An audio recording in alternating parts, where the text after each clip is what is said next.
Hello বন্ধুগণ, তোমরা কেমন আছো? আশা করি ভালো আছো। আমিও ভালো আছি। তো আজকে রান্না করব চিংড়ি মাছ। তো কীভাবে রান্না করি তোমাদের সাথে শেয়ার করি।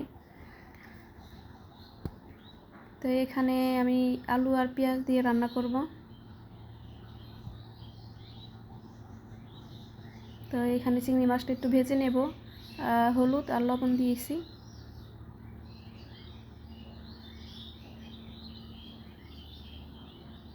বেশি ভাজতে হবে না, অল্প ভাজলেই হবে। আর চিংড়ি মাছগুলো বেশি বড় না ছোটো না, আর কি মাঝারি সাইজগুলো। এদিকে রান্না করতেছি ডাল। তো দু চুলায় দিলে তাড়াতাড়ি হয়ে যাবে। আর রান্নার ঘরটা পরিষ্কার করেছি। তো সব দেওয়ালগুলো একদম হুইল পাউডার দিয়ে একদম চকচকা করে ফেলেছি।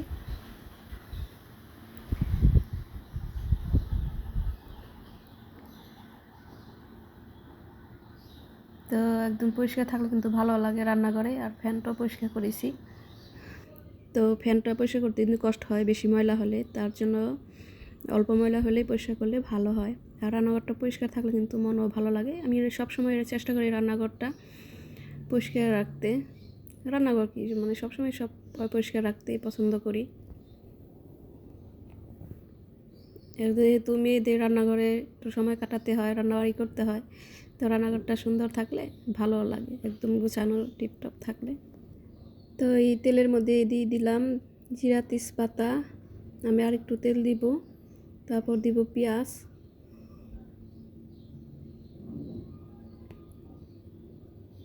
আর কি একটু মাংসের মতন হবে ওই টাইপের রান্না করব।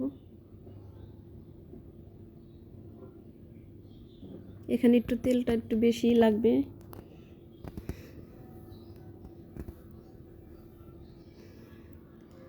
তো এখন পেঁয়াজগুলো একটু ভেজে নেব, তারপর আলু দিয়ে দিব।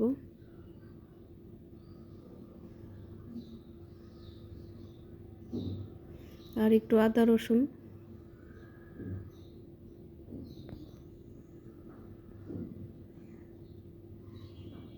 তারপর দিয়ে দিব সব গুঁড়া মশলা, হলুদের গুঁড়া, ধনিয়ার গুঁড়া, মরিচের গুঁড়ো, লবণ সব একসাথে দিয়ে দিতেছি।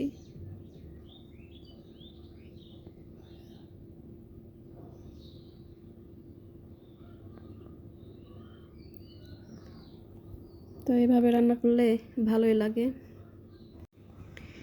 এই চিংড়ি মাছ রান্না করতে পারতো আমার শাশুড়ি। তো আমার শাশুড়ির রান্না সবই ভালো হতো, কিন্তু ওই চিংড়ি মাছটা রান্নাটা অনেক মজা হতো। আর সেই আগে বিয়ে পর দেখেছি মানে অনেক বড় বড় চিংড়ি পাওয়া যেত। তো অনেক মানে সেই মজা আর পাই না, যে ওইভাবে চেষ্টা করি রান্না করতে ওইভাবে, কিন্তু সেই মজা আর পাওয়া যায় না। অনেক ভালো হতো রান্না। তো এখানে কাঁচামরিচও দিয়ে দিয়েছি, আলু টালু ভালোভাবে কষিয়ে জল দিয়ে দিয়েছি।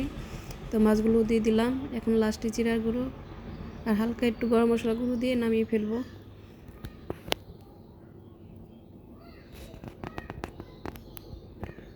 তো রান্নাটা যদি ভালো লাগে তাহলে অবশ্যই একটা লাইক কমেন্টস করবে।